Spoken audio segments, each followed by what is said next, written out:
Hello dear student, welcome. तो जैसे हम लोग ने फीचर्स ऑफ कंपनी पढ़ चुके थे, वैसे टाइप्स ऑफ कंपनी भी होता है, राइट। तो कंपनी कितने टाइप्स की होती है, राइट। तो अच्छे से स्टार्ट करते हैं। तो सबसे पहला टाइप्स होता है चार्टर्ड कंपनी। क्या होता है?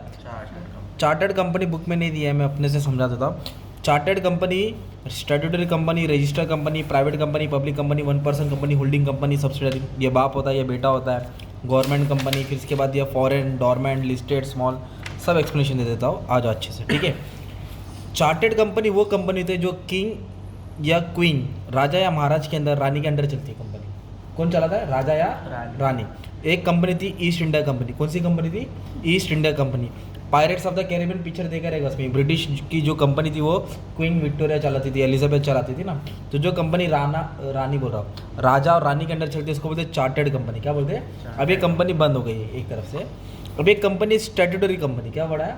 स्टैट्यूटरी कंपनी मतलब होता है कि उसका एक स्पेशल एक्ट होता है जो गवर्नमेंट संभालता है, पार्लियामेंट संभालता है, सेंट्रल गवर्नमेंट, स्टेट गवर्नमेंट के अंदर चलता है। वो स्पेशल एक्ट होता है उसका, जो कानून, स्टैट्यूटरी मतलब as per the rules and regulation, उसका कुछ कानून और कायदा होता है। जैसे सिंपल एग्जाम्पल बोलूँ, आरबीआई। क्या है?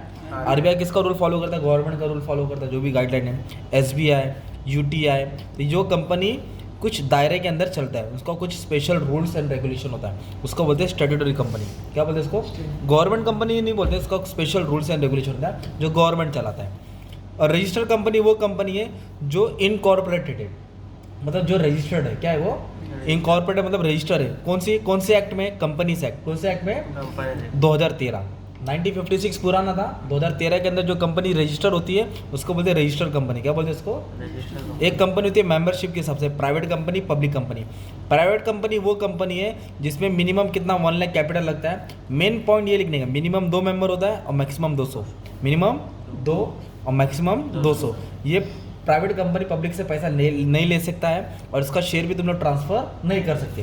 और पब्लिक उसका उल्टा कंपनी होता है। पब्लिक कंपनी वो है जिसका मिनिमम 5 लाख कैपिटल होता है। ये प्रोस्पेक्टस इशू करता है, इन्विटेशन कार्ड बनाता है, पब्लिक इशू करके मार्केट से पैसा उठाता है। इसमें मिनिमम कितने मेंबर है? 7। और maximum no limit on membership. और फ्रीली ट्रांसफर, शेयर क्या कर सकते हैं हम लोग? ट्रांसफर कर सकते हैं।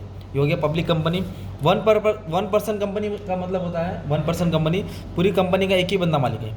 कितना मालिक है? एक। सिंगल प्रोमोटर, अकेला संभालने वाला, और कोई मेंबर नहीं है, और मतलब पूरा पैसा लगाने वाला एक ही बंदा होता है, उसको बोलते हैं वन पर्सन कंपनी। क्या बोलते हैं इसको? One person. ओके, ये कंपनी बहुत कम होती है, इसको सोल ट्रेडिंग कंसर्न भी बोलते हैं, जो छोटी कंपनी बड़ी बन जाती है, राइट। एक कंपनी आप लोग बोल सकते हैं होल्डिंग कंपनी, और एक होता है सब्सिडरी। होल्डिंग कंपनी को तुम लोग बाप बोल सकते हैं, और सब्सिडरी को बेटा बोल सकते हैं, है ना। मतलब जो कंपनी जो बाकी कंपनी को कंट्रोल करता है उसको होल्डिंग कंपनी बोलते हैं। It is a company which hold more than 50% of share holding. मतलब ये ए कंपनी है, राइट, और एक बी कंपनी है। तो बी कंपनी में ना ए का कंट्रोल है मोर देन 60% या 50%। मतलब ए की कंपनी तो एक ही है, और ए का पास इन्वेस्टमेंट किसमें? बी में भी है। तो ए क्या हो जाएगा? होल्डिंग कंपनी हो जाएगा, जो किसी को कंट्रोल करता है ना। Company control the management of subsidiary company, उसको बोलते हैं होल्डिंग कंपनी। क्या बोलते हैं उसको? या तो शेयर्स के थ्रू कंट्रोल करती है, या तो मैनेजमेंट के थ्रू शेयर्स एक्वायर करती है। मतलब एक बड़ी कंपनी छोटी कंपनी का पूरा शेयर्स खरीद लेती है, एक्वायर बोलते हैं उसको। क्या बोलते हैं? एक्वायर। और एक होता है सब्सिडरी कंपनी, मतलब जिसको कोई कंट्रोल करता है, जिसका कोई ऊपर कोई बाप रहता है, मतलब जो खुद की कंपनी है और उसके पास उसका 40% है, 60% किसी और के पास है, तो इसको बोलेंगे सब्सिडरी कंपनी। तो company just opposite of holding company. More than 50% of share are purchase by holding company. इसका शेयर कोई और कंपनी कंट्रोल करता है, कोई और खरीद लेता है, राइट। तो जैसे कि 10,000 शेयर है, तो 6,000 शेयर किसी और ने खरीदा, इसके पास 4 ही है, तो ये बाप हो जाएगा और ये बेटा हो जाएगा, है ना। तो इसके पास ये किसी को कंट्रोल करता है, ये कंट्रोल होता है। गवर्नमेंट कंपनी वो कंपनी है जिस कंपनी में 51% पैसा गवर्नमेंट का लगता है। किसका लगता है? और 49% पब्लिक का लगता है। तो 51% गवर्नमेंट डालता है, government BPCL, HPCL, ONGC, OIL है ना, बेल, सेल, ये सब गवर्नमेंट कंपनी है। ये सब कौन सी कंपनी है? Government company. जिसमें देखो ना इधर दिया ONGC, बेल, सेल, कोल इंडिया, ये सब वो कंपनी जिसमें investment central government, state government का रहता है। ओके, कितना परसेंट रहता है इन्वेस्टमेंट? 51%। 3-4 पॉइंट डाल देंगे। फॉरेन कंपनी क्या दिया है?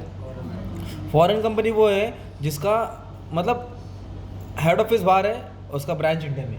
Head office a company incorporated outside India, जो रजिस्टर किधर है? बाहर है। रजिस्टर किधर है? पर ऑपरेट किधर हो रहा है? इंडिया में। जैसे नेस्ले कंपनी खाता है ना, किटकैट, नेस्ले, उसका हेड ऑफिस बाहर है, और ब्रांच किधर है? इंडिया में। बाटा इंडिया वो भी बाहर का ही है, तो फॉरेन कंपनी, मतलब वो फॉरेन में भी ऑपरेट होता है। किधर होता है? फॉरेन में भी। और डोरमेंट कंपनी मतलब जो सोता है ना, अगर जो बंदा सो रहा कुछ काम करता है क्या? नहीं। तो वो कंपनी जिसने 2 साल तक कुछ खरीदा बेचा नहीं, कुछ हिसाब किताब नहीं वहाँ, ऐसे बंद पड़ी है, उसको बोलते हैं डोरमेंट। क्या बोल सकते हो तुम लोग? लिस्टेड कंपनी वो कंपनी जिसका नाम स्टॉक एक्सचेंज में लिस्ट होता है। क्या होता है? स्टॉक एक्सचेंज में नाम उसका रजिस्टर है, तो उसका शेयर्स ट्रेडिंग होता है, खरीदते बेचते। और स्मॉल कंपनी बोले छोटी कंपनी। स्मॉल कंपनी क्या है? छोटी कंपनी जिसका इन्वेस्टमेंट 50 लाख से कम रहता है कैपिटल, और टर्नओवर भी 2 करोड़ से कम होता है, उसको बोलते हैं स्मॉल कंपनी। क्या बोलते हैं उसको? Small company. और एक होता है company on the basis of liability. Company limited by shares होता है, गारंटी होता है, unlimited liability. Limited by share मतलब होता है this company have share capital and liability of member is limited, मतलब वो लोग लिमिटेड रखते हैं, ज़्यादा लायबिलिटी, ज़्यादा शेयर्स अलॉट नहीं करते, कम शेयर्स पे ही खेल करते। At the time of winding up मतलब बंद करने के बाद our liability are able to pay only unpaid value of share, मतलब जो शेयर का पैसा नहीं भरा है वही शेयर का पैसा देंगे, मतलब लिमिटेड है, ज़्यादा शेयर्स अलॉट नहीं करते हैं। और गारंटी का मतलब क्या होता है इधर? सच कंपनी मे और may not have share capital, इसका कोई शेयर कैपिटल नहीं होता है। जब कंपनी बंद होगी तो हर एक को कुछ अमाउंट पे करना पड़ेगा, बंद होगी तो गारंटी दिए ले। At the time of winding of the company each member is liable to pay fix sum of money, मतलब वाइंडिंग होने के बाद कुछ अमाउंट पे करना पड़ेगा जो मेमोरेंडम में लिखा रहेगा कंपनी के कानून में। अनलिमिटेड लायबिलिटी मतलब जो बेहिसाब पैसा लेता है, बेहिसाब कर्जा, कोई लिमिट नहीं है कर्जे का ना। तो ये तुम्हारा टाइप्स ऑफ कंपनी है, इसको क्लासिफिकेशन ऑफ कंपनी भी बोल सकते हैं। आपको एग्जाम में 8 पॉइंट लिखना रहेगा। कितना पॉइंट लिखना रहेगा? एक अच्छा खासा आंसर कवर कर लिया हम लोगों ने, ठीक है।